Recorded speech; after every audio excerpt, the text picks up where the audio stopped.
할렐루야. 앞뒤 분 인사하고 시작합시다. 오늘도 좋은 날 되시길 축복합니다. 잘 오셨습니다. 감사합니다.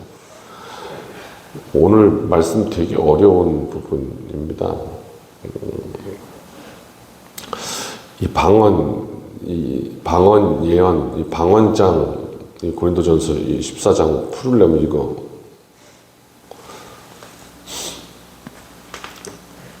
열 10시간 이상 해야 될 것 같은데, 왜냐면 너무 많아요. 자료가. 너무 많아서.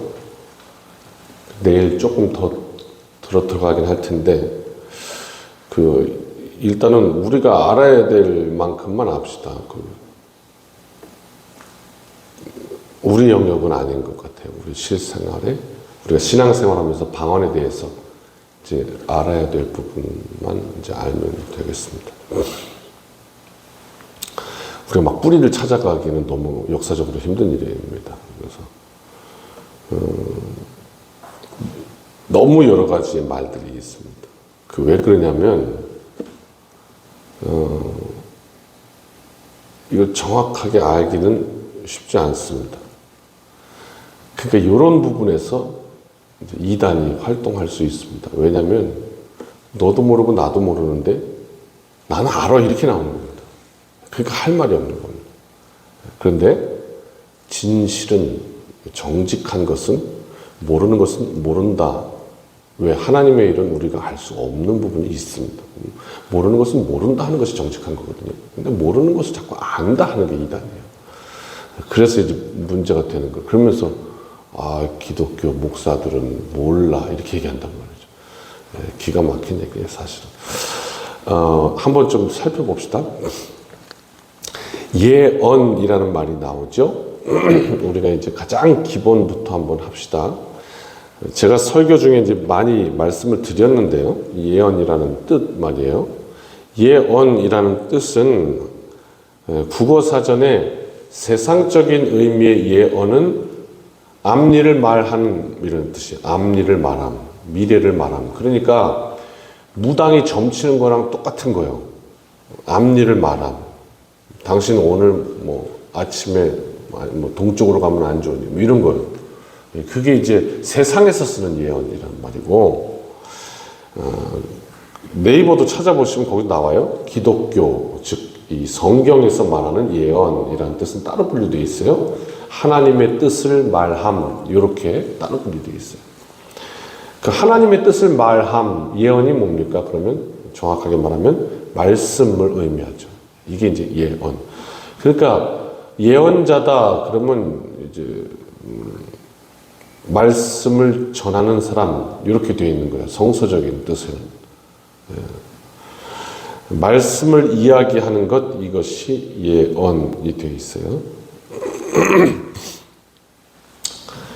그런데 세상에서 말하는 예언의 뜻이 교회로 들어왔단 말이에요. 침투했다고.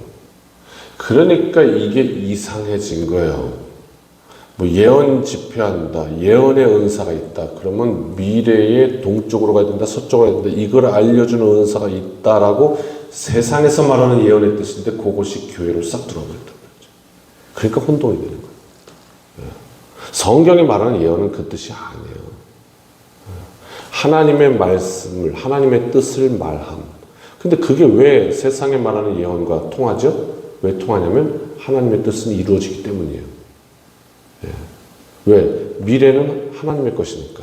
하나님이 주관하시니까 하나님의 뜻을 말하면 그 하나님의 뜻을 딱 붙잡으면 우리의 삶이 하나님의 뜻 안에서 가장 좋은 길로 가게 되는 것. 그게 예언의 의미인 거예요. 그래서 하나님의 뜻이 우리 앞에 필요한 것이고 주의 말씀은 내 발의 등불이라고 얘기했던 거예요. 그런데 왜 사람들이 하나님의 뜻을 말함, 이게 얼마나 귀한 거예요. 그럼에도 불구하고 그냥 당장 내 앞에 일을 말해주기를 더 바랄까? 왜 동쪽으로 가시고 서쪽으로 가시고 이거 더 이 무당이 점치는 것 같은 왜 그럴까? 내 욕심인 거죠. 그렇죠? 그러니까 하나님의 뜻을 따라 내가 내 인생을 가겠습니다. 이 마음이 아니라 오늘 당장 내가 어떻게 동쪽으로 가야 서쪽으로 어디로 가야 내가 더 많이 가질 수 있겠습니까? 내 욕심 때문에 그걸 더 원하는 거예요. 하나님의 말씀보다도. 하나님의 뜻이 이렇다면 내 발걸음을 옮기겠습니다. 이 뜻이라면 두 개가 같아질 텐데. 아니요, 하나님의 뜻은 사실 솔직히 관심 없고 오늘 내가 내 욕심을 채워야 됩니다. 이럴 때 이제 이 세상적인 예언이 더 귀해질 것입니다. 이런 이야기예요. 즉 목적이 있어서 어디로 가야 더 이득이 될지 그게 궁금한 거예요. 그래서 어떻게 교회에서 예배드리고 점집에 또 가는 거예요. 그 원인이 거기에 있는 거예요. 이것이 이제 세상에서 쓰는 예언의 뜻이에요. 그런데 성경이 이야기하는 예언은 나의 유익과는 사실 상관관계가 없습니다. 무엇이 하나님의 뜻입니까? 이렇게 묻는 것이고 그 물음에 말씀이 우리에게 답을 주는 것이야. 그래서 그걸 뭐라 그러냐? 응답이라고 해요. 그리고 그 길로 가면 말씀이 답해 주신 길로 가면 내 의지와 상관없이 아니 대부분이 내 의지와 반대. 나는 이렇게 하고 싶은데 말씀이 자꾸 반대의 길을 이야기할 경우가 훨씬 더 많아요. 그래서 내 의지를 꺾고 말씀을 따라가면 거기서 만나게 되는 것이 바로 여호와 이레인 것이에요. 하나님이 준비하셨구나 하는 건 말이죠. 우리의 미래는 하나님께서 주관하시기 때문에 그래요. 그러므로 오늘 말씀 본문에 예언을 사모하라 이 뜻은 어떤 뜻이냐면 우리의 미래에 관해서 관심을 가져라 아니고 우리가 교회에서 누구를 만나든 속회에서 만나고 여선교에서 만나고 남선교회 청장년 선교에서 만나고 사람을 만나고 우리의 만났을 때마다 대화할 거 아니에요? 나눔의 방향이 말씀이라면 이것이 예언인 것이에요. 예언. 말씀으로 권면하고 말씀으로 위로하고 말씀으로 축복하고 말씀으로 사랑하고 한번 좀 오늘 본문 볼까요? 조금씩 보면 좋겠어요. 1절 사랑을 추구하며 신령한 것들을 사모하되 사모하라 했어요. 그런데 조심해야 될 게 있는 거죠. 특별히 예언을 하려고 하라. 하나님의 말씀 붙들려고 하라. 그러면서 2절에 이렇게 말해요.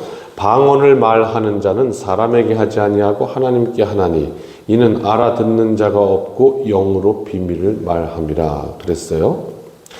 자, 일단 방언으로 말하는 거는 사람에게 하는 게 아니라고 그래요. 그렇죠? 네. 맞아요. 옆에서 방언으로 샬라샬라 해도 그 사람이 지금 무슨 기도를 하는지 몰라요. 근데 더 재밌는 건 뭐냐면 본인도 몰라요. 방언 해보셨어요? 방언하면서 그 방언 그냥 그대로 통역되세요? 아니요. 본인도 몰라요. 그래서 사람에게 하지 않고 하나님께 하는 거라 그랬어요. 그래서 알아듣는 자가 없어. 심지어 나도 못 알아들어. 그리고 비밀을 말하는 거다. 즉 여러분 이거를 이 방언과 기도 이 고린도전서 14장을 이해하려면 우리의 영역이 있음을 정확하게 알아야 돼요. 그 우리의 영적인 부분, 성경에서 푸뉴마 이렇게 얘기하는 영적인 부분, 그 다음에 우리의 지성, 그리고 우리의 감성도 있어요. 또 뭐 영, 또 정신, 또 육 이렇게도 나누고요.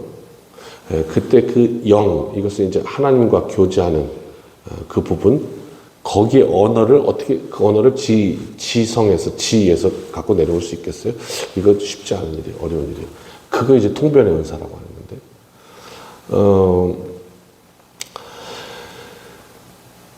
그러니까 그 영역이 있다. 하나님과 교제하는 영역이 있다. 방언을 말할 때.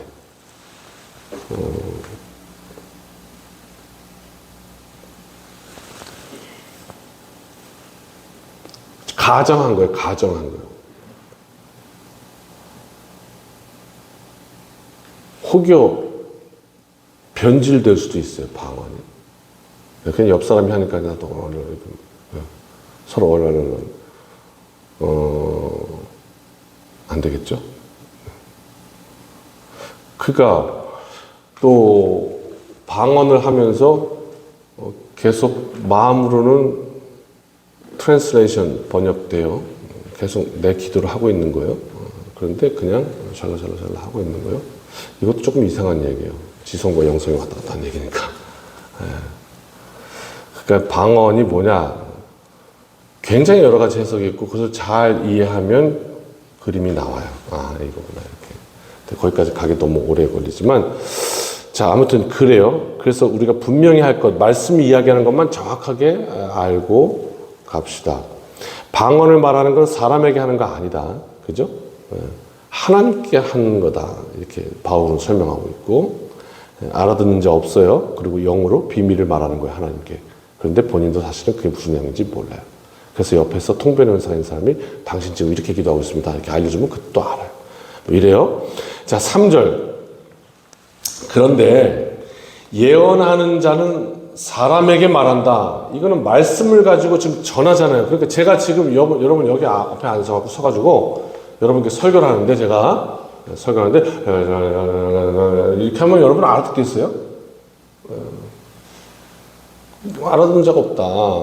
그러니까 예언하는 자는 사람에게 말하는 거다. 하나님의 말씀으로, 우리 언어로, 지성으로 사람에게 말한다. 이제 지성의 영역, 영적인 영역, 이거 좀 나눠서 한번 생각해 보자요. 자, 그 다음, 덕을 세운다. 말씀으로 덕을 세운다. 그리고 권면한다. 그리고 위로한다. 예언이라는 거예요. 그런데 4절 보니까 방언을 말하는 자는 자기의 덕을 세운다. 개인적인 문제라는 얘기예요. 하나님과 나와의 방언은 개인적인 문제예요. 이거를 이제 공동체로 갖고 들어오면 안 되는 거예요. 여기서 분별력이 생기면 이제 이 방언에 대해서 대화할 때 분명히 굉장히 조심해야 될 말들이 생겨요. 예. 그러니까 이제 이 방언에 대해서 혹시 이렇게 돌아다니는 말들이 있거든요. 제가 듣기에 이렇게. 그러면 그거 아닌데? 이렇게 딱 느껴질 때가 있거든요. 잘 생각해 봐야 될 거예요. 방언 안 해도 괜찮아요. 방언 못해서 큰일 나는 거 아니에요. 그 방언 한다고 해서 우월한 것도 아니에요. 그러니까 방언하세요. 뭐 이렇게 얘기하면 그거 이상한 거예요. 그것도 잘못된 거예요. 왜 그런지 정말 궁금하면 찾아오세요. 정확하게 설명드릴 테니까. 방언을 말하는 자는 자기의 덕을 세운다 그랬어요. 4절에. 그 다음 예언하는 자는 교회의 덕을 세운다 그랬어요. 말씀으로 덕을 세우는 거예요. 5절. 그래서 다 방언 말하기를 원하지만 하나님과의 깊은 교제가 있기를 원하지만 제가 지금 방언을 부정하지 않았어요. 부인하는 거 아니에요. 나쁜 거 아니에요. 은사예요. 하나님께 주신. 하나님과 깊이 통하는 영적인 통로예요. 그런데 특별히 예언하기를 원한다. 너희들이 이렇게 얘기한 거죠. 만일 5절이에요. 방언을 말하는 자가 통역하여 교회의 덕을 세우지 아니하면 그게 의미가 통하지 않으면 예언하는 자만 못하니라. 왜 비교를 해서 이것만 못하다고 얘기를 했겠냐 말이죠. 그런 이야기예요. 그 다음 6절. 그런지 형제들아 내가 너희에게 나아가서 방언으로 말하고 계시나 지식이나 예언이나 가르치는 것을 말하지 아니하면 너희에게 무엇이 유익하리요. 제가 지금 한 말이에요. 바울이 얘기합니다. 내가 만약 지금 가서 너희들에게 이렇게 얘기하면 무슨 유익이 있겠냐. 7절 계속 얘기합니다. 필이나 검은 것 같이 생명 없는 것이 이렇게 소리를 내는데 내가 지금 뭘 소리 낸 건지 아시오? 이렇게 하면 몰라요. 이게 필이요 검은 거요. 몰라요. 모른다는. 8절 나팔이 분명하지 못한 소리를 내면 누가 전투를 준비하려. 예전에 나팔 중요한 얘기였죠. 나팔을 어떻게 부냐에 따라서 길게 부냐 짧게 부냐 장단에 따라서 또 높이 부냐 낮게 부냐 음의 고조에 따라서 그 다음에 몇 번 부냐 음의 횟수에 따라서 이게 지금 전투 출격이냐 아니면 멈춤이냐 아니면 퇴각이냐 아니면 격렬하게 싸워야 되냐 이게 정확하게 분별이 돼서 싸웠거든요. 근데 나팔 부는 사람이 모르겠는 거예요. 그래갖고 애매하게 불었어요. 그 어떻게 싸우냔 말이에요. 안 되지. 큰일 나죠. 그런 얘기예요. 9절. 이와 같이 너희도 혀로서 알아듣기 쉬운 말을 하지 아니하면 그 말하는 것을 어떻게 알겠나. 그러면서 바울은 이렇게까지 얘기해요. 그거는 허공에다가 말하는 말이다. 보세요. 그러면 방언은 뭐야? 허공에다 그냥 말하는 거니까 쓸데없는 거네? 지금 그 말이 아니에요. 하나님 앞에 깊이 들어가는 방언이 있는데 그거 말고 왜곡된 방언은 뭐가 왜곡된 것이겠어요?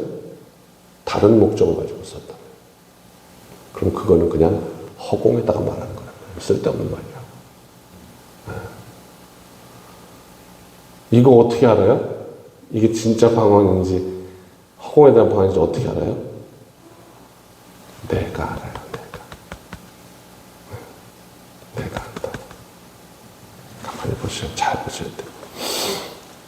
그래서 어떻게 10절 이같이 세상의 소리의 종류가 많으나 뜻없는 소리는 없나니 11절 그 뜻을 알지 못하면 내가 말하는 자에게 외국인이 되고 말하는 자도 내게 외국인이 되리라. 즉 방언은 소통의 교제가 아니에요. 제가 방언을 얘기하면 저는 여러분에게 외국인이지. 그죠? 못 알아들으니까. 못 알아듣는 언어로 얘기하면 외국인이지. 또 여러분도 저에게 외국인이고 이렇게 된다 이 말이에요. 그러므로 12절 영적인 것을 사모하는 자인즉 교회의 덕을 세우기 위해서 그것이 풍성하기를 구하라. 이렇게 말씀하는 것이에요. 그렇습니다. 이게 지금 왜 그러냐면 5절 다시 한번 보시면 이제 다 방언 말하기를 원하나 특별히 예언하기를 원하노라 이렇게 말씀했던 건 뭐냐면 방언보다 예언이 더 좋은 거다 이런 뜻은 아니에요. 그런 뜻은 아니고요. 이해하기 위해서 이제 이 고린도 교회가 유명했는데 뭘로 유명했냐면 은사가 풍성해서 유명했거든요. 참 은사가 많은 교회였어요. 그런데 은사를 받는 것도 중요한데 하나님의 선물이니까 그 은사를 어떻게 사용할 거냐 이게 더 중요해요. 예배 시간에 대표 기도를 하는 거예요. 그리고 나하고 대표 기도를 하는데 대표 기도를 하는데 딱 나와가지고 방언을 하네. 이거 좀 이상한 거잖아요. 아무도 못 알아들어. 본인도 몰라. 이렇게 된 거예요. 지금 어떤 상황을 얘기한 게 아니라 고린도 교회에서 그랬다는 거예요. 회중이 알아들을 리가 없죠? 이야기한 겁니다. 무슨 유익이 있겠는가? 바울이 이야기하고 있는 겁니다. 그러니까 우리에게 받은 은사가 있는데 그 은사가 잘못 사용되면 교회의 덕이 되지 않을 수도 있다는 얘기예요. 은사는 무조건 좋은 것이 아니라는 거예요. 잘 사용될 때 덕을 이루는 거예요. 요거를 알아야 된다. 네. 그 교회에서 은사가 잘못 사용되는 경우도 있어요. 있단 말이에요. 하나님께서 이제 은사를 주셨는데 그게 변질되는 경우도 있고요. 왜곡되는 경우도 있고요. 그렇습니다. 그러니까 이제 이런 경우 잘 설명해야 될 것 같아요. 뭐 누가 은사 받았대. 그래가지고 이제 가서 또 줄 서죠. 이제 뭐 이러고. 근데 그게 변질될 수도 있어요. 잘 사용되지 않으면. 이런 이야기를 해주고 있는 거예요. 그러니까 우리에게 분별력, 그 다음에 이런 것도 한번 생각해 봐야 돼요. 뒷장에 가면 이제 내일도 얘기하고 뭘도 얘기하는데 방언을 왜 그렇게 사모합니까? 은사를 왜 그렇게 사모합니까? 이런 질문 앞에 설 수 있어요. 말씀으로 충분하지가 않으십니까? 하나님께서 내 앞을 비추시는 그 하나님의 뜻을 선명하게 보이시는데 그걸 충분하지 않으십니까? 그래서 표적이 필요합니까? 그래서 뭔가 또 증거가 필요합니까? 이런 질문 앞에 설 수도 있어요. 그러니까 나는 은사를 왜 사모하는가? 아니요, 하나님과의 더 깊은 교제를 원합니다. 그런 우리의 목적과 우리의 소원이 순수해져야 해요. 하나님 앞에. 그럴 때 의미를 가지고 그것이 귀하게 사용되는 것이죠. 그래서 이야기한 거예요. 5절 통역이 되지 않으면 무엇이 유익하겠냐 말이에요. 예언이 유익하지 차라리 이렇게 말씀한 것이죠.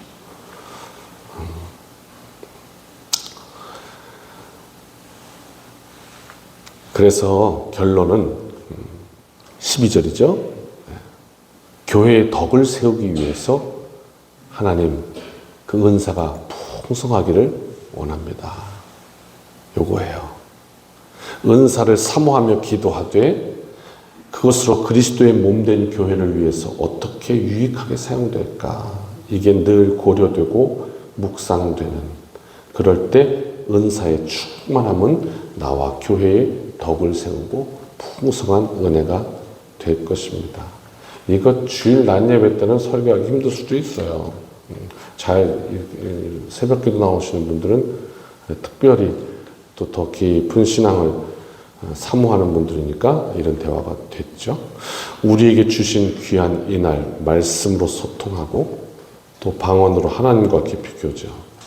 나쁜 것이 아닙니다. 우리에게 주신 생명, 건강, 물질, 마음, 예언, 하나님의 뜻을 말함, 그것으로 하나님의 나라를 세워가는 복된 하루가 되시기를 주님의 이름으로 축원합니다. 이 아침에도 기도할 때, 그래서 또 이제 뒤에 가면 그런 얘기 나오죠. 영으로 기도하고 마음으로 기도하고. 이게 뭐죠? 영으로 기도하고 지성으로 기도하고 이 말이잖아요. 그런 말들 나오는데 오늘도 이 아침에 우리의 마음을 순수하게 하나님 앞에 드리면서 은사를 사모합니다. 왜? 하나님 몸된 교회에 덕을 세우며 귀한 하나님 나라를 이루어가기를 원합니다. 또 오늘 이 한날도 하나님 예언하기를 원합니다. 내 입술에 말씀이 끊이지 않기를 원합니다. 그것으로 충분합니다. 하나님께서 비춰주시는 말씀 의지하고 삽니다. 오늘도 승리하는 복된 한날 되시길 주님의 이름으로